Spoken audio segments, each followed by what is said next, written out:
Hey there, www.andrewmarkmusic.com, Riffvlog on natural law, question mark. Really complex topic. In some ways it's simple depending on your perspective. So I'll do what I can here. The first place I'm going to start is by saying that, in my opinion, most every nation state in the world today has devolved into what I call the apparatus of the state, is what I call economic fascism. This is to do with the model of finance that's been implemented worldwide, which is a usurious fiat currency economics, pushed by economic liberalism and neoliberalism in the last 50, 60 years. The nation state has been co-opted by lifelong bureaucrats who serve this oligarchic plutocracy. First and foremost, this is the issue I want to address in the beginning of this talk, because the main proponents of natural law are coming from the libertarian right and anarcho-capitalism camps. And I wanted to address where I believe they're correct, and that the modern nation state is now a nightmare. It's a nightmare run by corporate fascists. They seem to be wanting to implement this worldwide Marxist state, this worldwide socialism, via a technocracy where every little I is dotted and every little T is crossed about everything. That they want to know everything about you. They want to profile you left, right, and center. And this is all being done under the guise of it's never been better. There's nothing that's ever been as good as what we have now. And I think that there are arguments that what's happened in the last few hundred years is incredible in many, many ways, and I'm not going to not argue that. I agree with that. I think that there are definitive winners here under this corporate oligarchy, and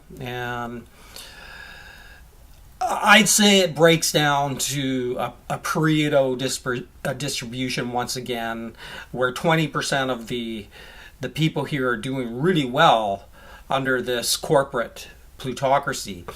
And in a recent video I had on Dr. E. Michael Jones, one of the queries that I was trying to put out there was, if you have a critique of this system where they've made 20% of the people on this planet, they've given them this system, this corporatocracy has given 20% of the people just an incredible lifestyle, and you're critiquing that, then how do you make something better than what they've done? Now, my point was ignored, but it shouldn't be. I'm regressing here a little bit, but if you frame that question within, the critique of the JQ compared to Christianity, then how does Christianity do better than what these people are saying Jewish supremacy has? So anyway, now I'm getting a little bit off topic here, but first and foremost, yes, I agree with the ANCAPs and the libertarian right that the modern nation state has become toxic, incredibly so. Now, I think one of the most ridiculous aspects of ANCAP and libertarian is their pejorative of statist. It's just one of the most ludicrous pejoratives in the history of pejoratives. There has to be a way to have healthy governance. And one of the ways it could be done is just to put definitive term limits on public life. So you get to serve 5 years, that's it. And you're out of there forever. And then, this would end, this tyranny of the commons, if I can put it like that. That's probably a little bit sloppy. The nepotism involved with lifetime associations, when you have, that's not necessarily a bad thing if you have a healthy civilization, but in an unhealthy civilization, all you're doing is propagating sociopathy and to some extent psychopathy. So, okay.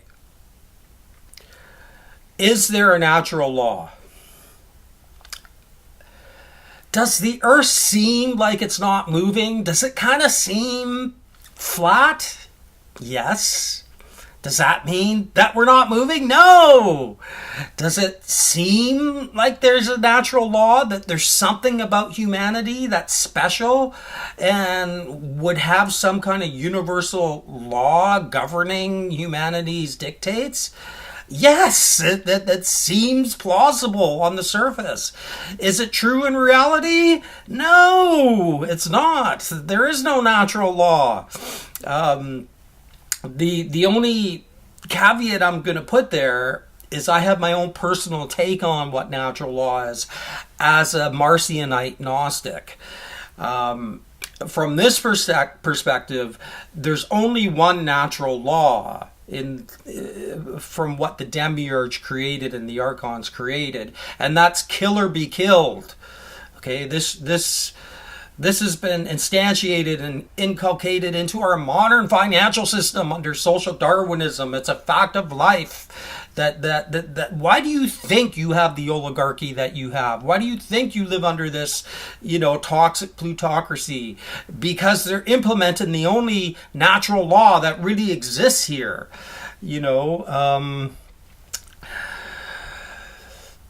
It's brutal. It's a brutal place, and this law of the jungle is the natural law that exists here. It's the only one that I can see. It's the only one that makes any sense. Now, from a theistic view, is there a way to overcome this natural evil? Yes, the Christos taught, ways to combat this, but I don't want to go into that aspect of how to combat this natural condition that we're in. That's a type of brutality. The truth is that this life is trying to kill you every second, and it finds incredibly horrific ways to kill you. These are just facts, and they're, to me, incontrovertible. Okay, so now we come down to the societal aspect of it. And most of what's happening within society, especially within status and finance and culture, is just dumb luck. If you happen to be born in a certain place at a certain time, there's a very good chance, just through luck, that you're going to be able to have a successful life by normative standards. Counteropposed to that is there's billions of people who just have dumb luck or no luck, and they don't deserve that either, so there's just a randomness and chance about all of this that that points to some kind of flawed existence, and this is the Gnostic view of what we're living in. So, that breaks down in law for an eye and a tooth for a tooth. The last point I'll make here is on the issue of free will. Natural law is tied to this, anthropocentric idea that humans are the focal point of the universe. We're not. The Gnostic views were actually slaves, Now, I'm not going to get into the details of that slavery, who created us and why. It's not obvious and it's not clear, but it's the antithesis of normal thinking on this. We don't have free will. Most everything that we do is predetermined. Science is basically showing this. We probably ought to act like we have free will. I'm not going to say that it doesn't seem like we don't. It seems like we do have free will. But once again, there's this, divide between what seems to be and what really is. I sit in the we don't have free will in any meaningful sense camp. And as a Gnostic, this is the best way to sort of go about, grokking what I'm saying here is to watch HBO's Westworld. And you'll get a sense of why those AI, clones, robots don't have free will, and it's analogous to our situation here. Now, I'm not saying that we're clones or I'm not really sure what we are, but I know we're not free, and I know we don't have free will. And take it to its extreme, the most ridiculous arguments within all of religion are the free will arguments. When it comes to eternal crime and punishment. At that point, it just all gets blown up into irrationality. So I sit in there is no natural law camp. It seems like there's natural law. I'm not even opposed to acting as if there's a natural law under certain definitions and implementations. It depends on what's being asserted and what kind of actions come out of those assertions. It's a very, very tricky business, but on a very general level, I would say I'm not even opposed to acting as if there is natural law, and maybe civilization would be better for that. But this is sort of like compromising pragmatism in a way. Obviously, I can't do justice to this theme in a short video. Extraordinarily complex concepts. But at the very least, perhaps I've made my position clear on it. Natural law, as it's espoused by libertarian right to ANCAPs, is a myth. Free will is a myth. How we should live, acting as if it's probably not a bad thing, Okay, I'll just leave it at that. So this is www.andrewmarkmusic.com, Riffvlog on natural law. And is it real? Does it exist? No.